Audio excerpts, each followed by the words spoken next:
Bienvenue dans ce premier épisode de Chasseur de pépites. Ici je te présente les petites ou moyennes crypto-monnaies qui ont capté mon attention. Ça ne veut pas forcément dire que j'ai investi dedans. Par exemple celle que je vais te montrer aujourd'hui, je n'ai pas investi dedans. Mais par contre je vais te montrer tout mon cheminement et comment je suis arrivé à la conclusion que le projet était intéressant. Ce qui pourrait être utile si tu commences à chercher des projets, que tu veux savoir comment les départager, etc. Sans plus attendre, on commence tout de suite avec la première pépite sur la blockchain Arbitrum qui s'appelle Buffer. J'en avais déjà touché un mot dans une autre vidéo, mais on va aller plus en détail aujourd'hui. On va regarder en quoi elle est intéressante. La première chose, c'est de savoir déjà qu'est-ce que ça fait Buffer, à quoi ça sert. Buffer, c'est un projet qui permet d'investir facilement sur des options. Alors le mot option, je sais que c'est un petit peu fourre-tout et que ça peut faire peur, donc on va regarder tout de suite exactement ce que c'est. On va donc cliquer sur Trade, et là tu vas voir à quoi ça ressemble. Comme sur la majorité des projets, on va devoir sélectionner une paire, ici par exemple Ethereum BUSD, et donc comme tu peux le voir, donc on a la charte là à gauche, c'est une charte de chez TradingView assez classique, et à droite on a notre petite interface d'action. Qu'est-ce qu'on peut faire ici? Qu'est-ce qu'on va pouvoir faire? Eh bien on va pouvoir sélectionner un temps. Par exemple ici on va pouvoir sélectionner 1h20 et on va également pouvoir sélectionner un prix, donc la taille de notre trade, ici disons 10 USDC. Si on connecte notre wallet, ce que je peux pas faire ici parce que j'ai pas de wallet sur ce navigateur là,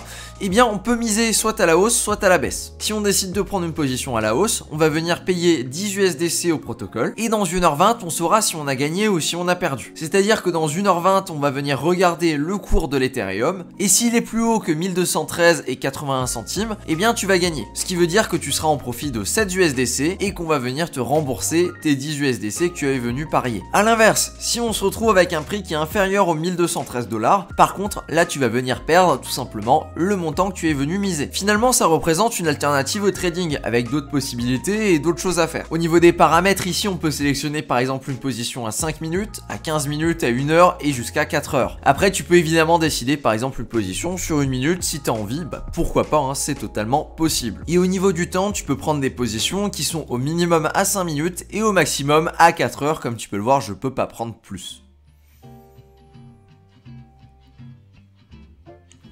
Pour la taille des positions, on reste sur des positions qui sont encore assez petites pour le moment, le protocole étant...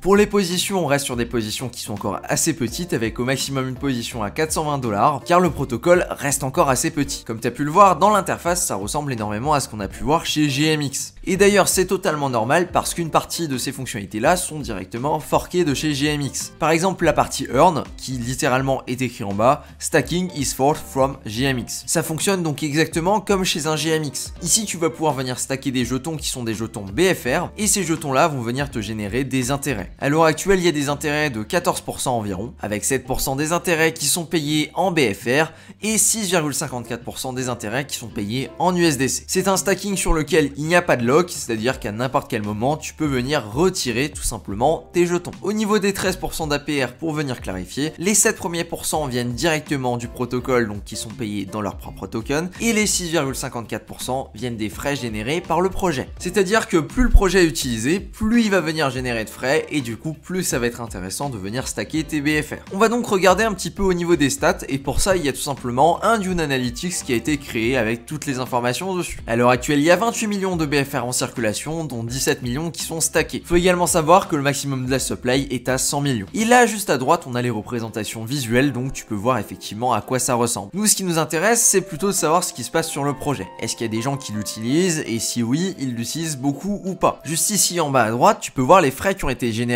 sur le dernier mois. Comme tu peux le voir, on a donc des frais qui ont été générés, majoritairement très importants lors du dernier mois, notamment avec certains jours là où il y avait plus de 10 000 $ de frais qui ont été générés. Et on peut également voir que ça c'était donc des jours avec beaucoup d'activités. Sur des jours un petit peu plus classiques, on est aux alentours de 1000 jusqu'à 2000 $ de frais qui sont générés, avec des sommes un petit peu plus faibles ces derniers jours. Pour des chiffres plus concrets, il y a eu 108 trades qui ont été ouverts aujourd'hui, avec au total 575 traders différents qui ont déjà ouvert une position. Et juste en dessous, on peut voir le volume qui est utilisé jour par jour et c'est une courbe qui est quand même assez similaire à celle des frais, ce qui est d'ailleurs normal sachant que les frais ça représente un pourcentage du volume. Au niveau des utilisateurs actifs journaliers, on a environ 20 à 50 utilisateurs actifs journaliers. Et maintenant on va regarder sur CoinGecko pour voir un petit peu ce qui se passe. On peut voir que la market cap de la crypto-monnaie est à 1,7 million. Alors l'information là elle est erronée parce qu'il n'y a pas une supply de 7 millions en circulation mais bien de 28 millions. Ce qui veut dire qu'on a une market cap qui est plutôt aux alentours de 7 millions. On est donc sur une petite de crypto-monnaies, et avec 7 millions de market cap, ça la placerait environ à la position 960 directement sur CoinGecko. Au niveau du graphique, on va regarder ce qui se passe. Comme tu peux le voir, il y a déjà eu un gros pump initial qui avait fait monter la crypto-monnaie jusqu'à 0,80 avant de retomber un petit peu dans l'oubli. Ce gros pump là, il est lié à la première partie de vie de cette crypto-monnaie là qui avait fait une première version qui était totalement différente de celle-ci sur la Binance Smart Chain. Suite au lancement d'Arbitrum, ils ont décidé de relancer une autre version sur Arbitrum et une certaine partie des tokens ont été convertis. C'est donc là que ça nous intéresse avec une crypto-monnaie qui a commencé à prendre de l'essor directement en octobre 2022 et qui a commencé à prendre un petit peu d'intérêt. On a donc un prix qui a été multiplié jusqu'à par 20, ce qui est quand même assez important entre ce moment-là, là où elle valait 0,02 et qu'elle est montée jusqu'à 0,58. Évidemment, ça n'a pas duré si longtemps que ça, la crypto-monnaie est retombée et là, à l'heure actuelle, elle se trade environ à 0,24 $. On est donc dans une position plutôt intéressante parce que les personnes qui ont voulu vendre à ce niveau-là, elles ont vendu à ce niveau-là et maintenant on est retombé à un niveau qui a l'air d'être un petit peu plus stable. Maintenant, la grosse question, qu'est-ce qui pourrait être le catalyste pour une prochaine remontée de cette crypto-monnaie? Déjà, on est dans la Arbitrum Season, c'est-à-dire qu'il se passe énormément de choses sur Arbitrum, il y a énormément d'activités. On va aller voir directement ça sur Arbiscan et ici tu peux voir qu'en termes de transactions et en termes d'activités, eh bien on est quand même plutôt pas mal. Avec des pics qui commencent à monter assez haut et on a des transactions journalières qui montent jusqu'à 500 000 voire 600 000 transactions journalières. Ce qui est quand même assez élevé pour une L2 qui est née il y a pas si longtemps que ça. On peut notamment voir que la courbe est assez exponentielle et que ça va quand même faire plus d'un mois qu'on a des transactions qui sont au-dessus des 300 000 journalières quasiment tous les jours. Alors on est d'accord, hein, une partie de ces transactions là peuvent venir de bots parce que les frais de transaction sont plutôt faibles et également d'une grosse quantité d'utilisateurs qui cherchent à choper l'airdrop sur Arbitrum. Cependant, il y a un véritable intérêt autour d'Arbitrum, notamment avec JMX et d'autres protocoles d'ampleur, dont un qu'on parlera dans une autre vidéo. Et pour moi, le jour là où il y a effectivement l'airdrop qui tombe, il y a énormément de la liquidité de cet airdrop là qui va être redistribué au niveau des crypto-monnaies de l'écosystème. On a également une narrative actuelle qui est la Real Yield, tout simplement venir distribuer des intérêts qui sont réels aux utilisateurs. Par réel, je veux dire des intérêts qui ne sont pas dépendants du token de la plateforme et qui sont donc générés par les frais de celle-ci. C'est exactement ce qu'on a avec Buffer dans la partie Earn. Là, on va avoir un certain pourcentage des frais qui sont redistribués aux utilisateurs. Donc Buffer rentre clairement là-dedans. Autre chose, on a également l'Odyssée d'Arbitrum, qui était un événement qui avait eu lieu fin avril, qui était un événement qui avait eu lieu, je crois, en juin ou en juillet de cette année, et dans lequel on a eu pas mal de migrations vers Arbitrum des nouveaux utilisateurs. J'avais d'ailleurs couvert une partie de l'événement directement sur la chaîne YouTube. L'événement a été stoppé parce qu'on a eu trop d'utilisateurs d'un coup qui ont débarqué, et suite à ça, coupure radio, on sait juste que c'est censé reprendre un jour.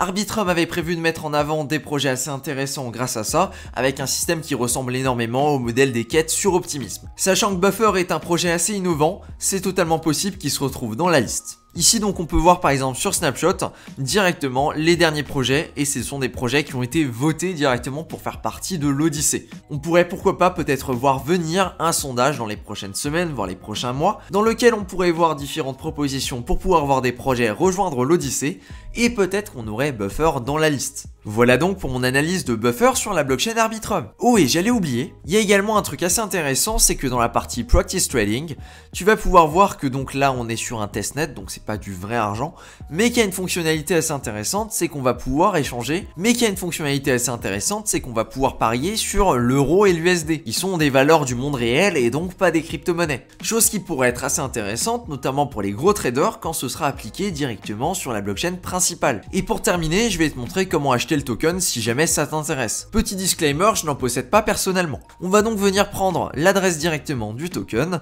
et on va venir la mettre dans Uniswap.